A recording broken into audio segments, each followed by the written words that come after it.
adults. Now, what have kids done? Well, Anne Frank touched millions with her powerful account of the Holocaust. Ruby Bridges helped to end segregation in the United States. And most recently, Charlie Simpson helped to raise 120,000 pounds for Haiti on his little bike. So as you can see evidenced by such examples, age has absolutely nothing to do with it. The traits the word childish addresses are seen so often in adults that we should abolish this age discriminatory word when it comes to criticizing behavior associated with irresponsibility and irrational thinking.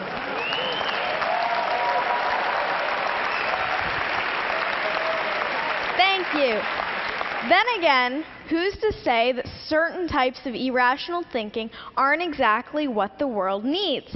Maybe you've had grand plans before, but stopped yourself thinking, that's impossible, or that costs too much, or that won't benefit me. For better or worse, we kids aren't hampered as much when it comes to thinking about reasons why not to do things. Kids can be full of inspiring aspirations and hopeful thinking, like my wish that no one went hungry or that everything were free, kind of utopia. How many of you still dream like that and believe in the possibilities? Sometimes a knowledge of history and the past failures of utopian ideals can be a burden, because you know that if everything were free, then the food stocks would become depleted and scarce and lead to chaos. On the other hand, we kids still dream about perfection. And that's a good thing, because in order to make anything a reality, you have to dream about it first. In many ways, our audacity to imagine helps push the boundaries of possibility.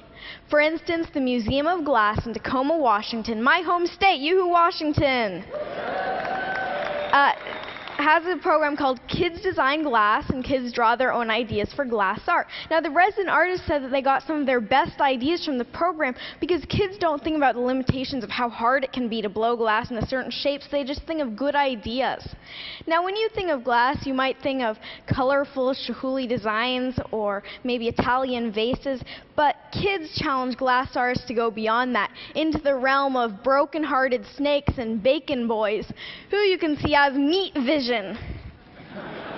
Now, our inherent wisdom doesn't have to be insider's knowledge.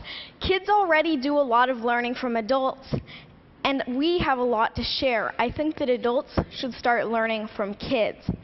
Now, I do most of my speaking in front of an education crowd, teachers and students, and I like this analogy. It shouldn't just be a teacher at the head of the classroom telling students, do this, do that. The students should teach their teachers.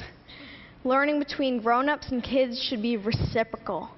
The reality, unfortunately, is a little different, and it has a lot to do with trust, or a lack of it. Now, if you don't trust someone, you place restrictions on them, right? If I doubt my older sister's ability to pay back the 10% interest I established on her last loan, I'm going to withhold her ability to get more money from me until she pays it back. True story, by the way. Now, adults seem to have a prevalently restrictive attitude towards kids, from every don't do that, don't do this in the school handbook, to restrictions on school internet use. As history points out, regimes become oppressive when they're fearful about keeping control. And although adults may not be quite at the level of totalitarian regimes, kids have no or very little say in making the rules, when really the attitude should be reciprocal, meaning that the adult population should learn and take into account the wishes of the younger population. Now, what's even worse than restriction is that adults often underestimate kids' abilities. We love challenges, but when expectations are low, trust me, we will sing to them.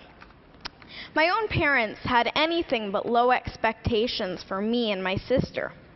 Okay, so they didn't tell us to become doctors or lawyers or anything like that, but my dad did read to us about Aristotle and pioneer germ fighters when lots of other kids were hearing the wheels on the bus go round and round. Well, we heard that one too, but pioneer germ fighters totally rules.